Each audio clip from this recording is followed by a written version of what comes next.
Morning, friends. Give me immense pleasure to stand in front of you and talk about the women and women entrepreneurship. People call me an exponent of women empowerment. I am not. I am a beneficiary of women entrepreneurship. The thought of the women entrepreneurship came to me from my mother. And the thought is, society is like a bird. And men and women are its two wings. The bird cannot fly with one wing. But what's the reality in India? What's happening now? Politicians are talking about women empowerment during the elections. The corporates are talking about women entrepreneurship in their press meet and in their annual reports. 33% women reservation we are still struggling to get. Less than 3% of the women are in the boardrooms of the corporates. Less than 10% of the women are financially earning kitty to the financial kitty of the family. Out of the 14 presidents we have, one was a woman. Out of 15 prime ministers we had, only one was a woman. 123 crore people, more than 60 crore are women, but these are the statistics which is glaring in front of us. India is a dependent society. The dependent child becomes a dependent adult. Dependent adult becomes a dependent parent. Dependent parent becomes a dependent grandparent. The grandparent after that becomes dependent on the child, on his son or daughter. They are also not got independence. India got independence in 1947. Indians never got. The scenario for Indian women is even bad, to say the least. Women are, in most homes, women are looked at as if they are baby making machines. They are a cook, they are a housemates, and they are a mother. That's the scenario of how the women are looked at in this society. How can this bird fly with this kind of society? Who is responsible for that? Each and every woman, each and every one of us is responsible, and each and every woman is responsible more for this. A woman is conditioned to believe that she is a successful woman if she is a good cook.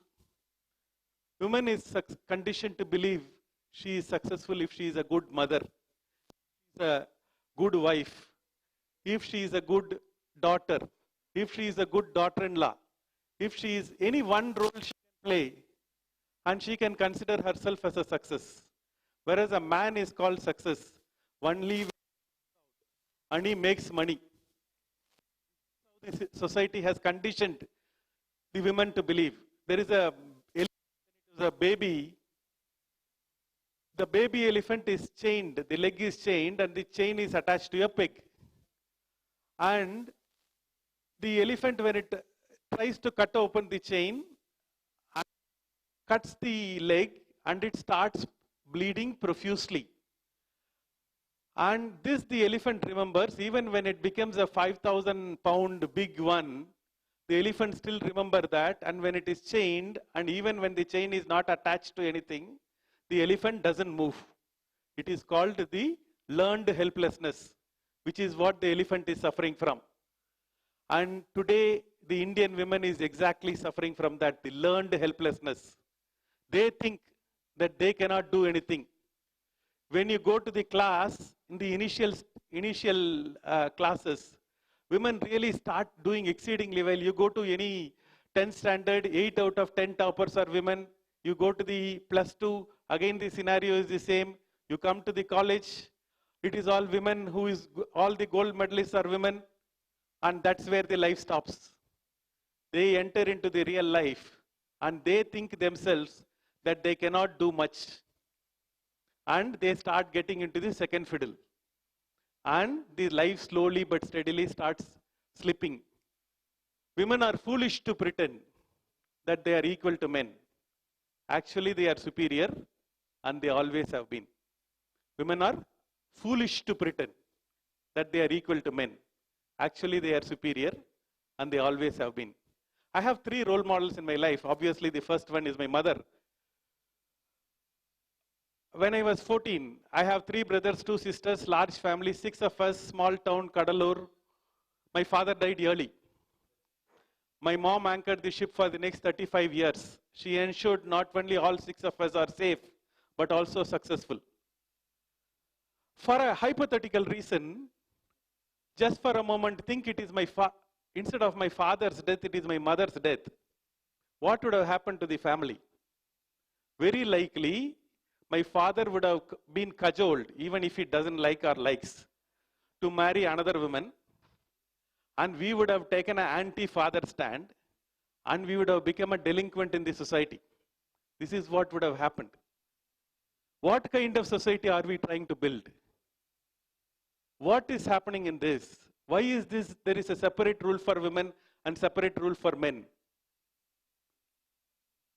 Most of the women, they all think that they have to play secondary role to the women.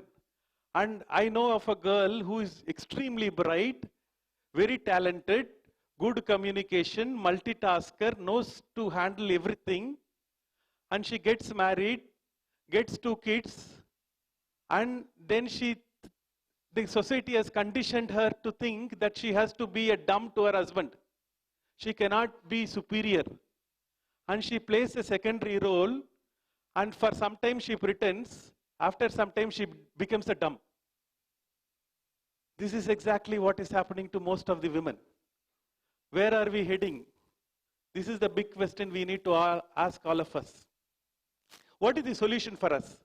The solution is very simple. It is education and financial independence. If these 2 things are coming, then we have got a solution in our hand. Education and financial independence. I've got, my second role model is my teacher, Dr. Sheila Ramachandran in my college. And I studied nutrition dietetics, and I joined that nutrition dietetics department because a friend of mine told that there are a lot of good-looking girls in that department. So I selected that. But when I went there, I saw the teacher there. The teacher, the way in which she conducted the class, the way in which she augured the resources, the way in which she put the class together. Nutrition department becomes the best department in the college, and she went on to become our college principal and then to the vice chancellor of the Avinash Lingam University. She has been a great inspiration for us. The next is my role model, Anita Roddick. Anita Roddick is the owner of the Body Shop International. Me and my wife Veena went in 1997 to London to meet her because she is one of my bucket list is to meet Anita Roddick. And when we met her, she showed us around the office and all these things. How Body Shop began, her husband one day decided that he wants to go behind in a horse around Europe and leaves the women alone with 2 kids, not bothering what she is going to do. This guy wants to pursue his childhood ambition. And here is this woman, 2-girl child, no way to make money, and she starts Body Shop, and today it is operating in more than 100 countries. And that's the power of the women. That's what, they are so focused, they can multitask, they can do anything. And they are conditioned. And that is what is the point what I am trying to arrive at. The second is, what is the solution for this? Solution is the education. Education and financial independence. And education, women are extremely good at. I don't have to repeat that. The challenge comes in financial independence. That is where the big problem is happening. Before that, I want to talk about few don'ts, what I have learned in life.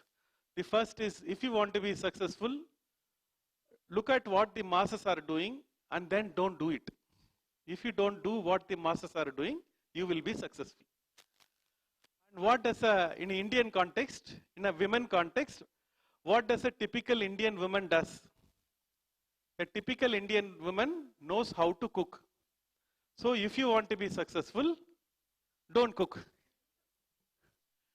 My mom had got only 1 point to select 4 of her daughter-in-law. She said they should not know how to cook. My mom doesn't know cooking. So she ensured the daughter-in-laws also should not know cooking. The problem with cooking is, if you know how to cook, the men folks will put you in the kitchen and they will tell you your sambar is good, your chicken is good and your curry is good and you will be in the kitchen only. And one fine day, if they don't tell the sambar is good, your whole day will be wasted. So don't cook. But if you like cooking, because the society tells don't cook, but if you like cooking, if you like to do a particular dish, if you want to be in food business, if you want to be in restaurant business, then you can do cooking. Otherwise, just because the society says, if you want to be successful, do not cook. Second, if you want to be successful, do not believe in God. Do not believe in Godmen. Do not believe in astrologer. Do not believe in numerologist. Do not believe in gemologist. Do not believe in vastuologist. We are all Indians. We are very good people.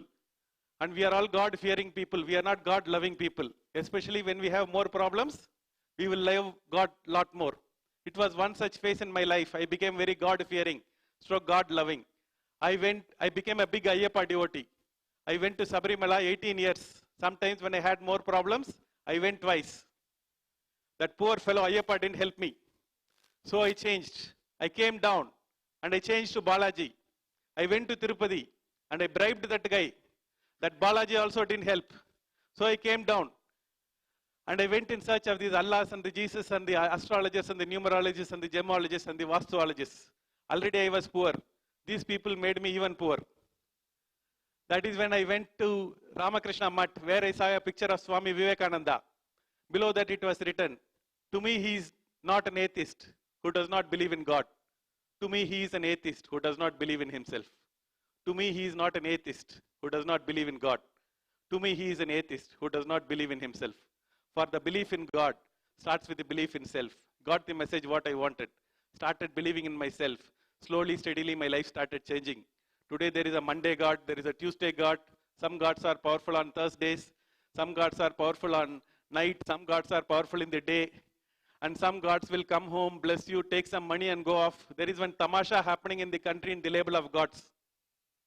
There was one guy who was praying to God for 3 continuous years. He wanted to win a lottery ticket. And one day God got very angry, it seems. He came in his dreams and he told, first go buy a lottery ticket. So that's the kind of tamasha happening. My routine every day today, 5 minutes every day, pray as though everything depends on God. Rest of the waking moment, work as though everything depends on me. I think God did not create man. Man created God. But he is a useful creation. Minus that creation, the world will not be together. Rich people beg inside the temple. Poor people beg outside the temple. So if you want to be successful, start believing in yourself and then allow God to complete what you have started. The second point is, if you want to be, this one women definitely won't like me, but I need to finish. If you want to be successful, do not shop. You can shop for your need. You cannot shop for your greed. Go and open your cupboard. How many more unused dresses are there? How many more footwear is unused? How many more accessories are there? I don't know what is the craze for the yellow metal and the white stone. God has created women to be beautiful without that. Why are you behind that yellow metal and the white stone? I have a franchise partner in a small town called Karur near Coimbatore. You know this place here. And this lady came to me when I was in Coimbatore and she said, I want to open a salon in Karur. I said, no, Karur is not ready.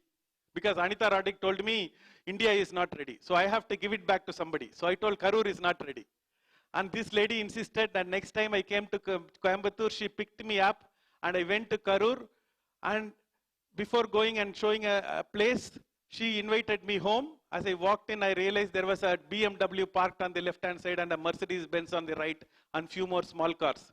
I was thinking, why is this lady wanting to start a natural salon? Anyway, I went inside, met her husband and 2 sons and daughter-in-laws, felt very comfortable. 30 lakh, even if they lose also, no problem for this family. We went ahead and started. 1 year later, she called me and she said, thank you. I said, for what? This month I have made 50,000 rupees profit. For that, thank you. At any given point of time, my house will have 10 lakh in cash, not holding. But for every money I spend, I have to give accounts to my husband or my sons. This is my money. I can spend the way in which I want. For me, that is success. So please, women folks, don't miss life. Please live life.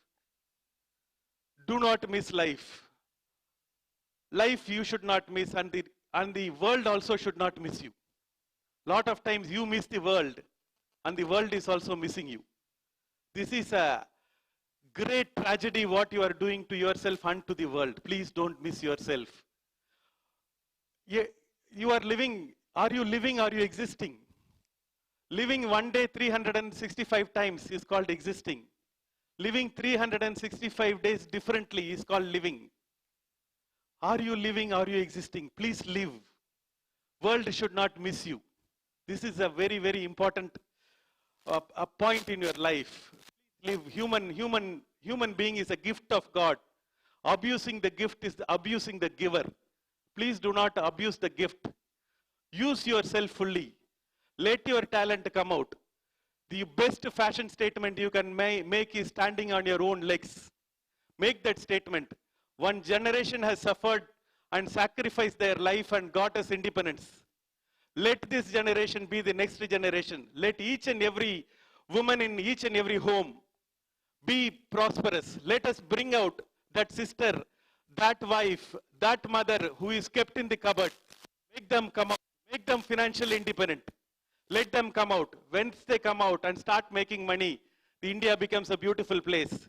That to me is building a beautiful India. Thank you so much for your opportunity. Appreciate it.